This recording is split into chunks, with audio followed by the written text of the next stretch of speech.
Ele só precisava de um lugar barato para morar, mas aquela rua não alugava casas, alugava pessoas. Essa é a história de um homem que confiou demais e descobriu tarde demais que alguns sorrisos são só armadilhas.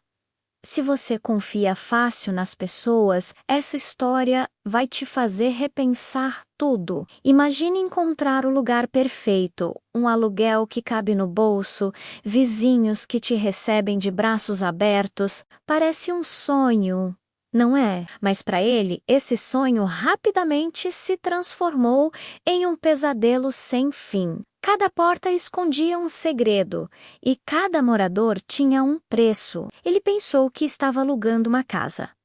Mas, na verdade, ele estava vendendo a própria alma sem saber. O que acontece quando o contrato que você assina não é com o proprietário, mas com o próprio mal? A verdade é mais assustadora do que qualquer filme de terror. Clique para assistir a história completa e descubra o que realmente acontecia naquela rua sinistra. Ele só precisava de um lugar barato para morar, mas aquela rua não alugava casas, alugava pessoas. Essa é a história de um homem que confiou demais e descobriu tarde demais que alguns sorrisos são só armadilhas.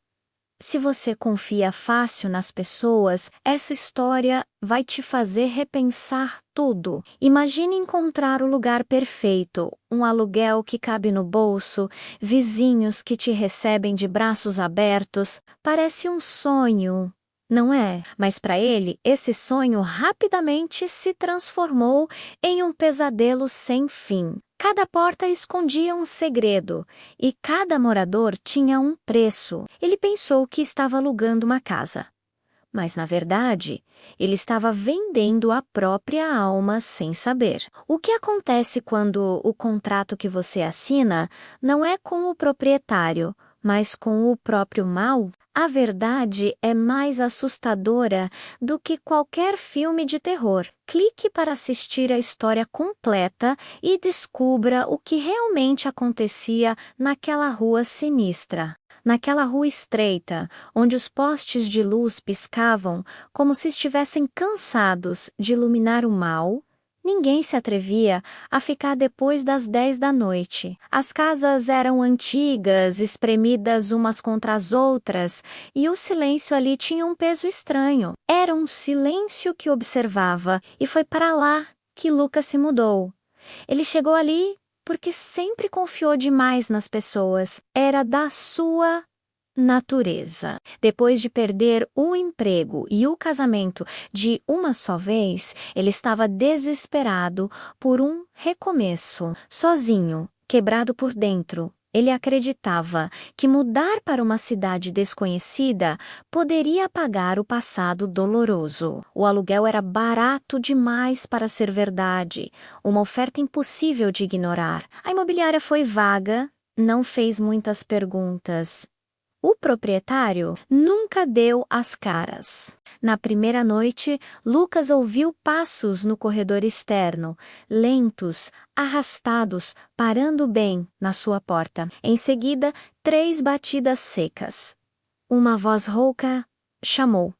Vizinho. Era Mauro. Um homem magro, de sorriso fácil, mas com olhos tão fundos que pareciam nunca descansar. Ele se apresentou, disse que morava ali há anos e soltou uma frase enigmática. Essa rua protege quem respeita as regras. Lucas riu, achou que era só um jeito de falar, um exagero de cidade pequena. Ele confiou. Como sempre fazia. Com o passar dos dias, coisas estranhas começaram a acontecer. Ele ouvia sussurros durante a noite, sons que pareciam vir das paredes. Via vultos arrastando sacos pretos e pesados de madrugada. E um cheiro metálico, parecido com ferrugem, parava no ar. Principalmente quando chovia. Toda vez que Lucas tentava perguntar sobre isso, a resposta de Mauro era a mesma, dita com aquele sorriso estranho. Aqui a gente resolve tudo em casa.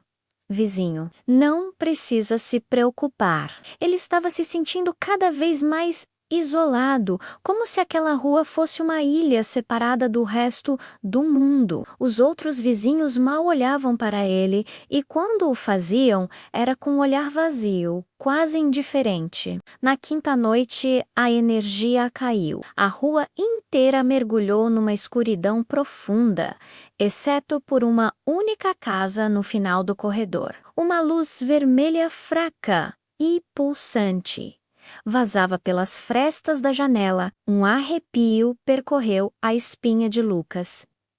O medo bateu forte, mas ele lutou contra o instinto. Era só uma queda de energia, talvez aquela casa tivesse um gerador. Ele se forçou a acreditar nisso.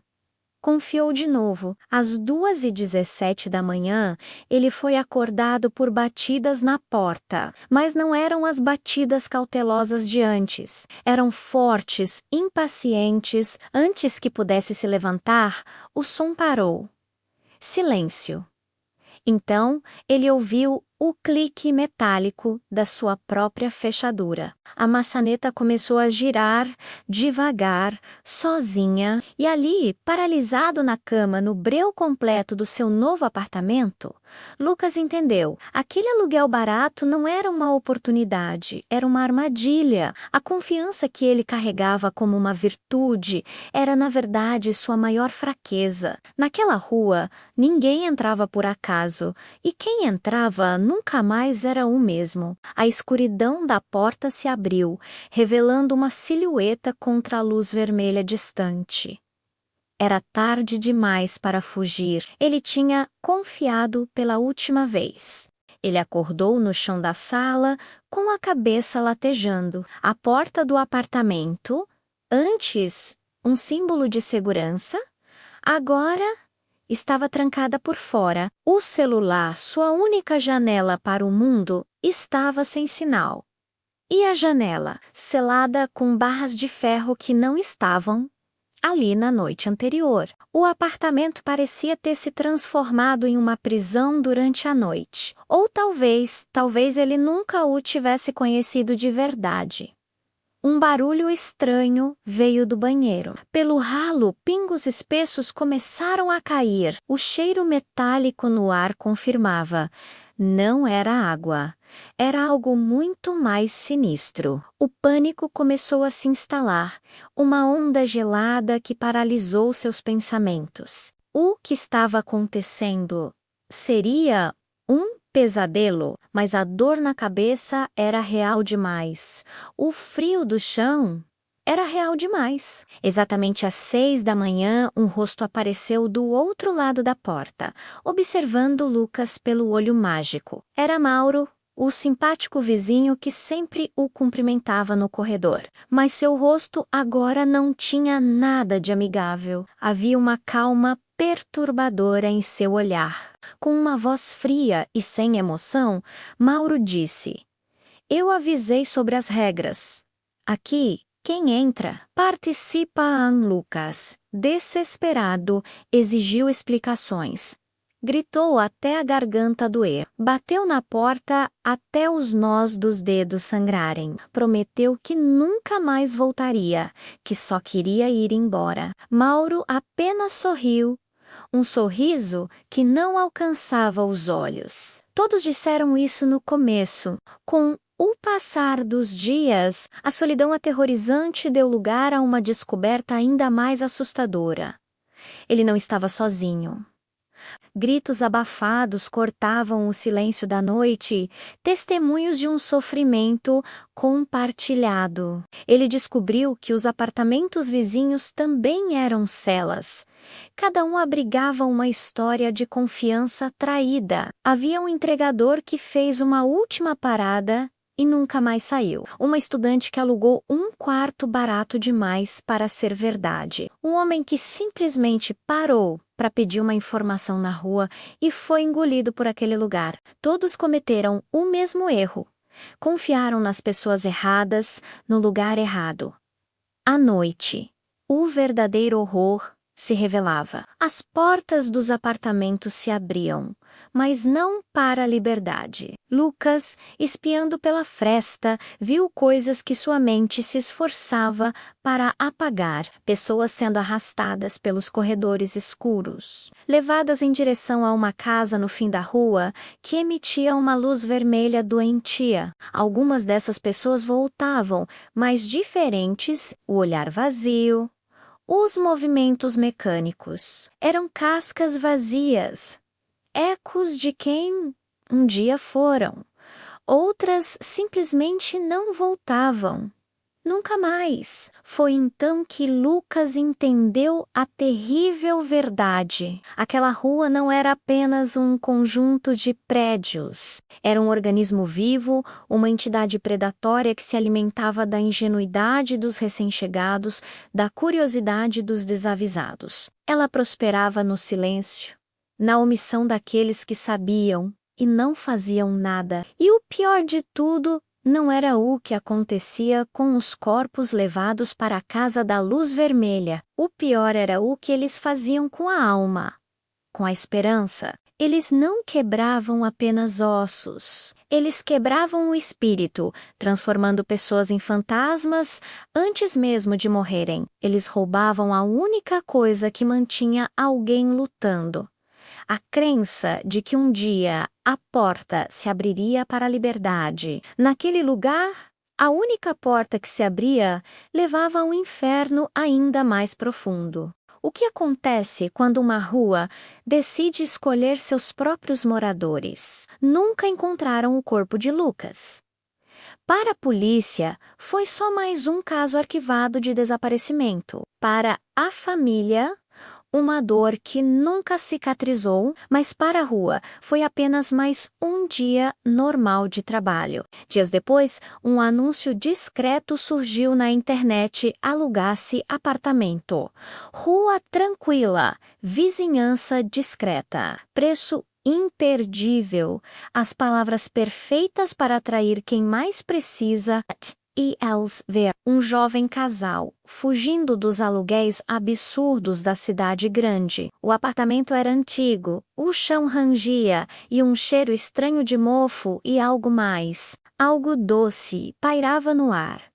Mas o preço era um sonho. Eles ignoraram um instinto que gritava para correr. Afinal, era só uma rua antiga. O que poderia dar errado? Na primeira noite, o sonho virou pesadelo. O silêncio da madrugada foi quebrado por passos lentos no corredor. Passos que pararam exatamente em frente à porta deles. O coração do casal acelerou. Eles se olharam, em pânico.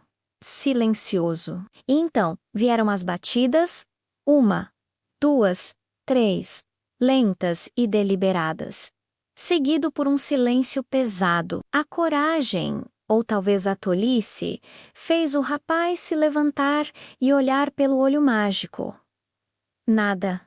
Ele abriu a porta, esperando encontrar um vizinho bêbado ou uma brincadeira de mau gosto. O corredor estava vazio, mas no ar, um sussurro parecia ter ficado para trás, uma voz conhecida demais para quem conhece as histórias sombrias que as cidades escondem. Uma voz que dizia: vizinho.